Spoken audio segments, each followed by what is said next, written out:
হয়, বৰচলা সমষ্টিৰ পুথিমাৰীত সংঘটিত হৈছে এক শোকাবহ ঘটনা। 15 আগষ্ট দিনৰ যি স্বাধীনতা দিৱসৰ দিনটোত আনন্দ উল্লাসৰ মাজতে 4গৰাকী বন্ধুৰ সৈতে আচলতে গা ধুবলৈ আহিছিলে গাভৰু নদীত 4গৰাকীকৈ কিশোৰ। আৰু সেই গা ধুব অহাৰ পিছত দুগৰাকীকৈ কিশোৰে গা ধোৱাৰ সময়তে আচলতে যি গাভৰু নদীৰ কোবাল সোঁতে উটুৱাই লৈ যায় দুগৰাকীকৈ কিশোৰক। আৰু দুয়োগৰাকী কিশোৰ আচলতে 14 আৰু 15 বছৰীয়া আছিলে। দুয়োগৰাকী অষ্টম শ্ৰেণীত অধ্যয়নৰত আছিলে।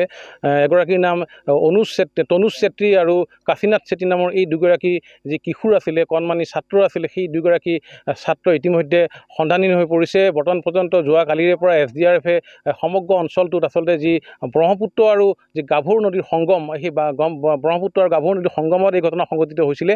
আৰু এই ক্ষেত্ৰত আচলতে SDRF যোৱাকালিৰে পৰা সমগ্ৰ নদী আচলতে অঞ্চলটোত গোটেই তেওঁলোকে অভিযান চলাইছিল, যদিও বৰ্তমান পৰ্যন্ত এই দুগৰাকী নিখোজ ছাত্ৰৰ বৰ্তমান পৰ্যন্ত সন্ধান পোৱা নাই।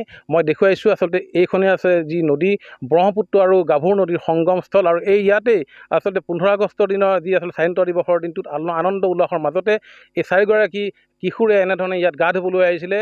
আৰু দুৰ্ভাগ্যক্ৰমে দুগৰাকী যি কিশোৰ আছিলে তেওঁলোকক আচলতে নদীৰ গাভৰু নদীৰ কোবাল সোঁতে উটুৱাই লৈ যোৱাৰ পিছত দুগৰাকী যেনে তেনে তাৰ পৰা উঠি আহিবলৈ সক্ষম হ'ল। কিন্তু দুগৰাকী যি কিশোৰ আছিলে বৰ্তমান পৰ্যন্ত তেওঁলোকক আচলতে উদ্ধাৰ কৰিব পৰা নাই। আৰু স্থানীয় লোক আছে আৰু এগৰাকী তেওঁৰ খুৰাক আছে, যিগৰাকী ছাত্ৰ ইতিমধ্যে ব্ৰহ্মপুত্ৰ নদীৰ কোবাল সোঁতে বা গাভৰু নদীৰ কোবাল সোঁতে উটুৱাই লৈ গ'ল। কি ক'ব আচলতে কেনেধৰণে সংঘটিত হ'ল? প্ৰথমতে আপোনালোকৰ NDTVক ধন্যবাদ জ্ঞাপন কৰিছোঁ, যিহেতু এনে বিপদৰ সময়ত আপোনালোকে সহায় আগবঢ়াইছে। লগতে মই আমাৰ যিয়েই নহওক আমাক এটাই লাগে যে আমাৰ বাচ্চা দুটাক যাতে আমি পাওঁ। উদ্ধাৰৰ পিছত আপোনালোকে সকলোৱে সহায় কৰিব। মোৰ বিশ্বাস আছে কালি সন্মানীয় বিধায়ক মহোদয়েও আহি পেলাই ইমিডিয়েট আহি পেলাই তেওঁ একশ্যন লৈছে, আমি ভাল পাইছোঁ। আমাৰ ৰাজ্যিক কিবা মুখপাত্ৰ কিছু পদে আহিছে, গতিকে যোৱাকালি কথা আৰু SDRF ইমিডিয়েট তেওঁলোকে ব্যৱস্থা লোৱাত আহি পেলাই অভিযান চলাইছে। আমি অভিযানত সন্তুষ্টি, তেওঁলোকে কষ্ট কৰিছে কিন্তু নাই পোৱা, আমি দুখ পাইছোঁ।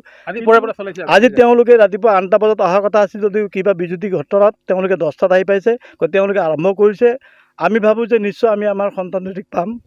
যি শিশু দুটি পাওঁ, আমি তেওঁলোকক হাত জোৰি নমস্কাৰ কৰিছোঁ যাতে আমাক সেইখিনি সহায় কৰে।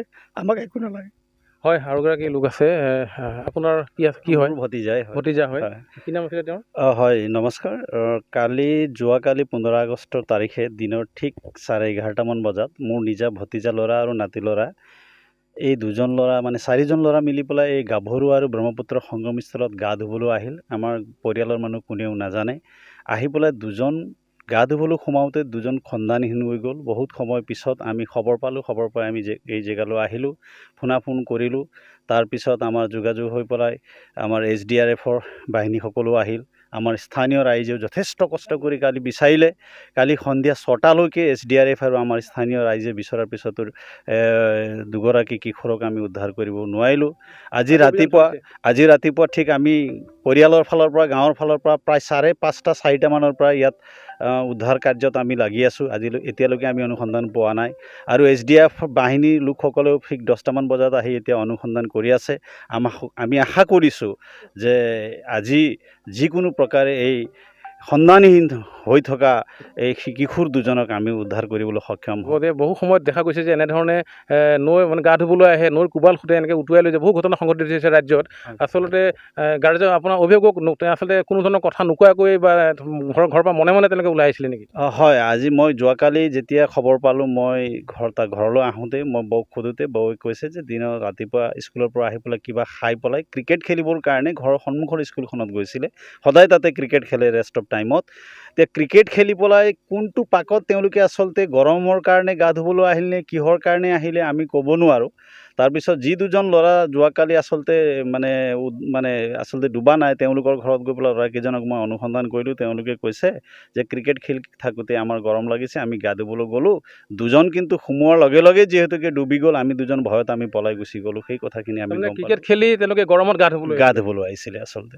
হয়, আচলতে এনেধৰণে যি 4গৰাকী কিশোৰ আছিলে, যোৱাকালি 15 আগষ্টৰ দিনটোত তেওঁলোকে ক্ৰিকেট খেলিছিলে। ক্ৰিকেট খেলাৰ পিছত তেওঁলোকৰ যি গৰম লাগিছিলে, সেই গৰমৰ উপশম পাবলৈ তেওঁলোকে এনেধৰণে যি গাভৰু আৰু ব্ৰহ্মপুত্ৰ নদীৰ যি সংগমস্থলীত আহি তেওঁলোকে গা ধুবলৈ বিচাৰিছিল আৰু গা ধুবলৈ যাওঁতে দুগৰাকী কিশোৰ ইতিমধ্যে নৈৰ কোবাল সোঁতে উটুৱাই লৈ যায় আৰু আচলতে ঘৰৰ মানুহে কোনো ধৰণৰ গমেই পোৱা নাছিলে যে 4গৰাকী শিশু এনেধৰণে ইয়ালৈ গা ধুবলৈ আহিব কোনো ধৰণৰ কথা আচলতে অভিভাৱকসকলে গম পোৱা নাছিলে কিন্তু বৰ্তমান পৰ্যন্ত যি SDRFৰ বাহিনীয়ে হয় সমগ্ৰ অঞ্চলটোত তেওঁলোকে অভিযান অব্যাহত ৰাখিছে আৰু ইয়াৰ স্থানীয় লোকসকলে আশা কৰিছে যে অতি শীঘ্ৰে আজিৰ দিনটোৰ ভিতৰত যাতে যি সন্ধানহীন হোৱা দুগৰাকী কিশোৰক আচলতে SDRF বাহিনীয়ে উদ্ধাৰ কৰিবলৈ সক্ষম।